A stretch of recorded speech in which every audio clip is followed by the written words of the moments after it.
So I just came from a specialty update session on the next LEED rating system, update on what that's going to be. And what's funny is that they specifically didn't say what year that rating system was coming out. When LEED 2009 came out, they said that LEED was going to go on a predictable 2-year development cycle, and what they're looking at now is more like 3 years going on. So looks like the next version may be ready in late 2012. Basically because I realize there's a whole bunch of stuff that goes along with updating all of the various rating systems. So the new rating system has just come out for its first public comment period. That started about last week and will go on for a few weeks, and then the second public comment period will be sometime middle of next year, and they're hoping that the next version is ready to go for ballot in August of 2012. They didn't get into the credit by credit differences that are in the new system. They were more talking about some of the thinking and the methodologies behind the new system. For instance, they're looking at going from a rating system that just does less harm to a rating system that actually does good.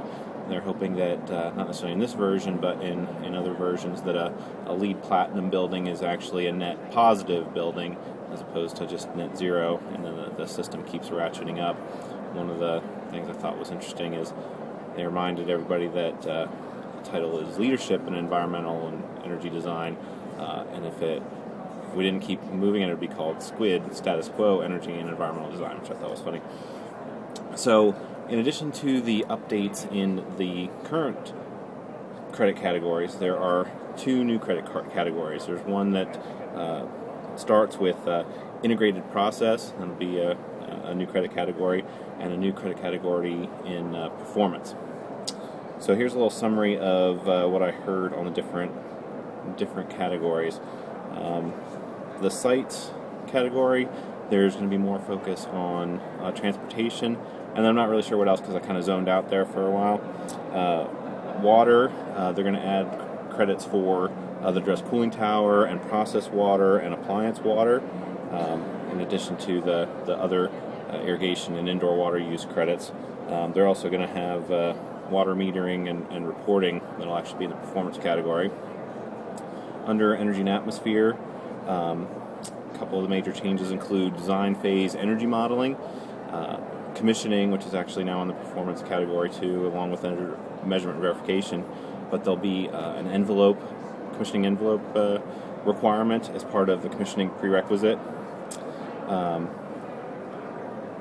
They're going to add a performance energy path to the ID&C rating system, and a big change to the EBOM rating system related to energy is that instead of just requiring a building to meet a certain Energy Star score, they're going to allow buildings to just demonstrate a significant savings in energy, or significant improvement in energy. So if you had a really bad Energy Star score before, you don't necessarily have to get it up to a 69 to get certified.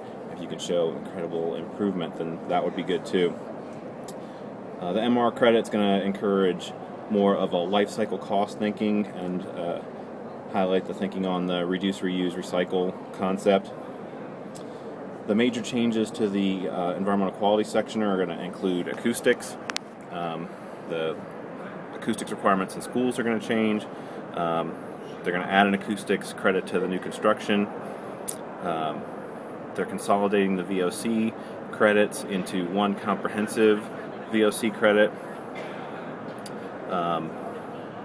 The views are going to be more of not just relying on line of sight.